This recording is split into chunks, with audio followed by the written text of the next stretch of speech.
Hindu calendar के अनुसार छठे मास यानी भाद्रपद महीने में कृष्ण पक्ष की तृतीय तिथि को कजरी तीज का व्रत रखा जाता है और इस व्रत में भगवान शिव और देवी पार्वती की पूजा का विधान है। इस व्रत में सुहागिन महिलाएं पति की लंबी आयु और उनके सुखमय वैवाहिक जीवन की प्राप्ति के लिए निर्जला उपवास रखती हैं।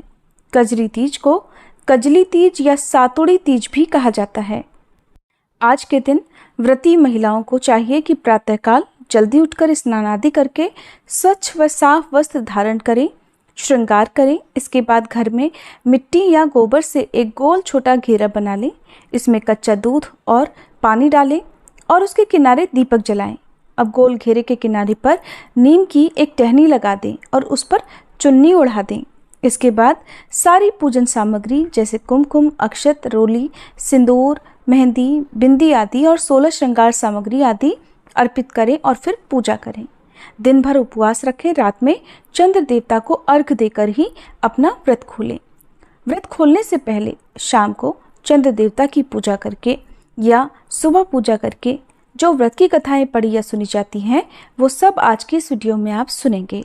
अगर आप इस बार कजरी तीज के शुभ मुहूर्त के बारे में जानना चाहते हो तो हमारे चैनल पर तिथि और शुभ मुहूर्त की जानकारी अलग से अपलोड है, आप उस वीडियो को जरूर देख लीजिएगा।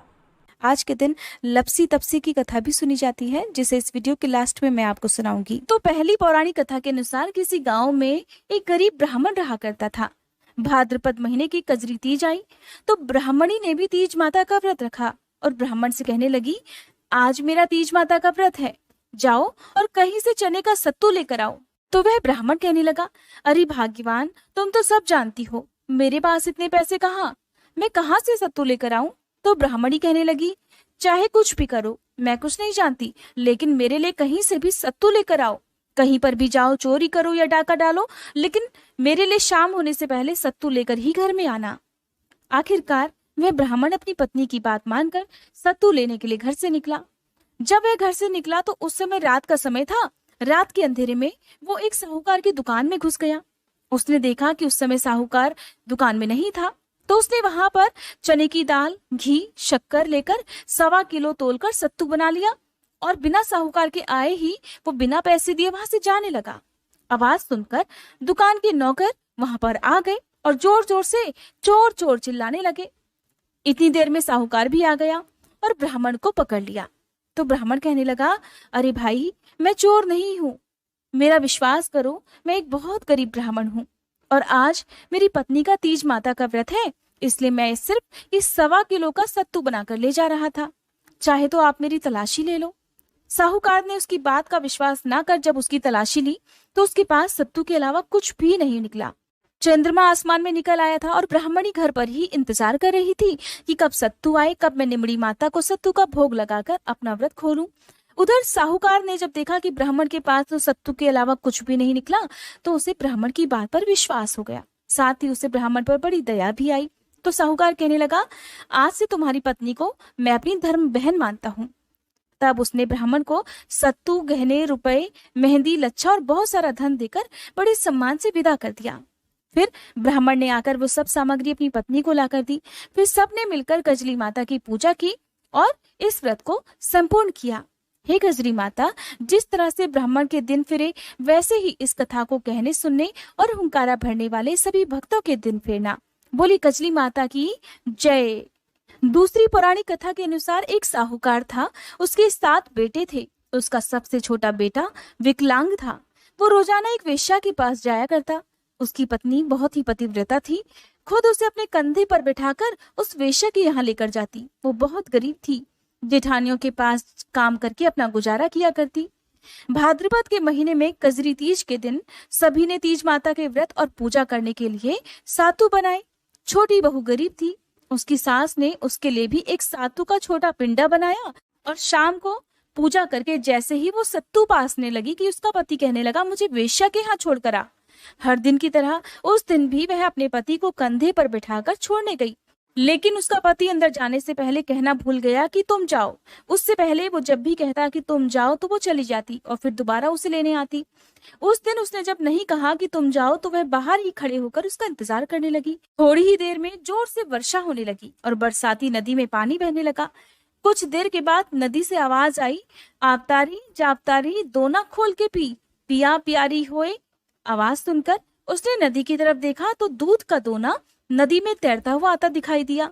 उसने दोना उठाया और 7 बार उसे पीकर दोने के 4 टुकड़े किए और चारों दिशाओं में फेंक दिए। उधर तीज माता की कृपा से वेश्या अपना सारा धन उसके पति को वापस देकर सदा के लिए वहां से चली गई। पति ने भी सारा धन लेकर घर आकर अपनी पत्नी को आवाज दी, दरवाजा खोलो। तो उसकी पत्नी कहने लगी, मैं दरवाजा नहीं खोलूंगी। तब वह कहने लगा कि अब मैं वापस उसके पास नहीं जाऊंगा। मैं तुम्हें वचन देता हूँ कि अब मैं सिर्फ तुम्हारा ही होकर रहूंगा, तुम्हारे ही पास रहूंगा और दोनों मिलकर सातु पासेंगे। लेकिन उसकी पत्नी को विश्वास नहीं हुआ तो कहने लगी, मुझे वचन दो कि वापस वेश्या के पास नहीं जाओगे। पति ने अपनी पत्नी को वचन दिया। तभी उसने दरवाजा खोला, देखा कि उसका पति गहनों और धन के सहित खड़ा हुआ था। उसने सारे गहने कपड़े अपनी पत्नी को दे दिए। फिर दोनों ने बैठकर सातु पासा। सुबह जब जेठानी के यहाँ वह काम करने नहीं गई तो बच्चे बुलाने आए कि काकी चलो, सारा काम पड़ा है। तो वह कहने लगी, अब तो मुझ पर तीज माता की पूरी कृपा है, अब मैं काम करने तुम्हारे घर नहीं आऊंगी। बच्चों ने जाकर माँ को बताया, आज से काकी काम करने नहीं आएंगी माँ, उन पर तो तीज माता की कृपा हुई है और वो तो नए नए कपड़े गहने पहनकर बैठी हुई हैं और आज तो काका जी भी घर पर बैठे हुए हैं। सभी लोग ये सुनकर बहुत खुश हुए। हे तीज माता, जैसे आप उस पर प्रसन्न हुई वैसे ही इस कथा को कहने, सुनने और हुंकारा भरने वाले सभी भक्तों पर प्रसन्न होना। अब सुनिए नीमड़ी माता की कहानी, जिसके बिना कजरी तीज की व्रत कथा अधूरी रहती है। पौराणिक कथा के अनुसार एक शहर में सेठ सेठानी रहते थे। सेठ जी बहुत ही धनवान थे, लेकिन उनका कोई भी पुत्र नहीं था। तब एक बार किसी ने सेठानी को भादों की बड़ी तीज का व्रत करने के लिए कहा। तब सेठानी ने पूरे विधि विधान से सातुड़ी तीज, जिसे कजरी तीज भी कहा जाता है, व्रत करके नीमड़ी माता से प्रार्थना करते हुए कहा, हे नीमड़ी माता, मेरा बेटा हो जाएगा तो मैं आपको 1.25 मन का सत्तू चढ़ाऊंगी। इस प्रकार श्रद्धा पूर्वक किए गए कजरी तीज के व्रत के प्रभाव से सेठानी को 9वें महीने पुत्र का आशीर्वाद प्राप्त हो गया। लेकिन सेठानी ने 1.25 मन का सत्तू नीमड़ी माता को नहीं चढ़ाया। धीरे धीरे समय बीतता रहा और सेठानी 7 बेटों की मां बन गई, लेकिन सेठानी सत्तू चढ़ाना भूल गई। पहले बेटे का विवाह हो गया। सुहाग रात के दिन जब सोया तो आधी रात को सांप ने उसे डस लिया और उसकी रात में ही मृत्यु हो गई। इस तरह उसके 6 बेटों की विवाह के बाद मृत्यु होती चली गई। जब 7वें बेटे की सगाई का समय आया तब सेठ सेठानी डर गए कि कहीं ऐसा ना हो उसका विवाह होने के बाद उसका 7वां बेटा भी मर जाए। तब गांव वालों के बहुत समझाने पर और बहुत कहने पर सेठ सेठानी अपने 7वें बेटे के विवाह के लिए तैयार हो गए। तब सेठानी ने कहा, गांव वाले तो मानते नहीं हैं, एक काम करते हैं, इसकी सगाई दूर देश में कर देते हैं। इस प्रकार सेठ जी सगाई करने के लिए घर से चले और बहुत दूर एक गांव में पहुंच गए। वहां 4-5 लड़कियां खेल खेल रही थी, जो कि मिट्टी का घर बनाकर बार बार तोड़ रही थी। उन लड़कियों में एक लड़की ऐसी भी थी जो अपना घर बनाकर तोड़ती नहीं थी। उसने कहा, मैं तो अपना घर नहीं तोड़ूंगी, इस घर को बनाने में मुझे बहुत मेहनत लगी है। सेठ जी उन लड़कियों की बातें सुन रहे थे। तब उन्हें वो लड़की समझदार लगी। खेलकर जब वो लड़की वापस अपने घर जाने लगी तो सेठ जी भी पीछे पीछे उसके घर पहुंच गए। सेठ जी ने लड़की के माता पिता से बात करके अपने लड़के की सगाई और विवाह की बात पक्की कर दी। घर वापस आकर सेठ जी ने विवाह की खूब धूमधाम से तैयारी की और फिर बेटे की बारात लेकर चले गए। इस प्रकार बेटे की शादी संपन्न करवा दी। इस तरह 7वें बेटे का विवाह भी हो गया। बारात विदा हुई।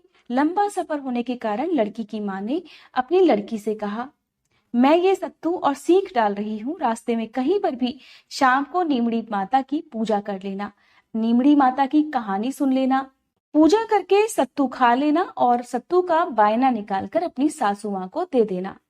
इस प्रकार बारात धूमधाम से निकली। बारात को घर पहुंचने में कई दिन लगने वाले थे। तब रास्ते में बड़ी तीज का दिन भी पड़ा।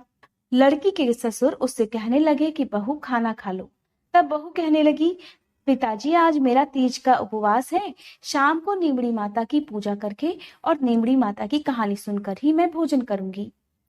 एक कुएं के पास नीमड़ी यानी कि नीम नजर आई तो सेठ जी ने गाड़ी रोक दी। बहू नीमड़ी माता की पूजा करने लगी तो नीमड़ी माता पीछे हट गई। बहू ने पूछा, हे माता, आप पीछे क्यों हट रही हो? इस पर नीमड़ी माता कहने लगी, तेरी सास ने कहा था पहला पुत्र होने पर 1.25 मन सत्तू चढ़ाऊंगी, और 7 बेटे होने के बाद उनका विवाह हो जाने के बाद भी उसने अभी तक सत्तू नहीं चढ़ाया। वो अपना किया हुआ वचन भूल चुकी है। नीमड़ी माता की बात सुनकर बहू कहने लगी, हे माता, हमारे परिवार की भूल को क्षमा कर दीजिए। मैं सत्तू चढ़ाऊंगी। कृपया करके मेरे सारे जेठ जी को भी वापस कर दीजिए और मुझे अपनी पूजा कर लेने दीजिए। इस प्रकार नीमड़ी माता नववधु की भक्ति और श्रद्धा देखकर प्रसन्न हो गई। तब बहू ने नीमड़ी माता की पूजा की और चंद्र देवता को अर्घ दिया।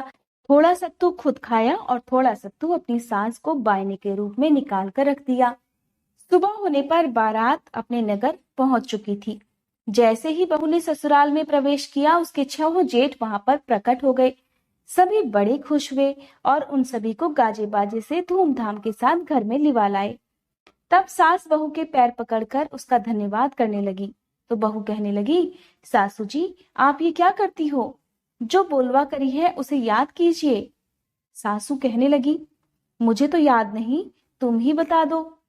तब बहू कहने लगी, माँ जी, आपने नीमड़ी माता को 1.25 मन सत्तू चढ़ाने के लिए कहा था और आपने अपना वचन तो निभाया नहीं। तब सासू माँ को अपने वचन की याद आई। 12 महीने बाद जब कजली तीज का व्रत आया, तब सभी ने मिलकर 1.25 मन सत्तू तीज माता को चढ़ाया। श्रद्धा और भक्ति भाव से गाजे बाजे के साथ नीमड़ी माता की पूजा की और अपना दिया हुआ वचन निभाया। हे नीमड़ी माता, जैसा आनंद सेठ सेठानी के घर हुआ, जैसी खुशियां उन सबको मिली, वैसी ही खुशियां इस कथा को कहने वाले और सुनने वाले सभी भक्तों को देना। बोलो नीमड़ी माता की जय। एक बार एक लपसी था, एक तपसी था। तपसी हमेशा भगवान की तपस्या में लीन रहा करता था और लपसी रोजाना 1.25 सेर की लपसी बनाकर भगवान का भोग लगाकर फिर जीम लेता था। एक दिन दोनों आपस में झगड़ा करने लगे।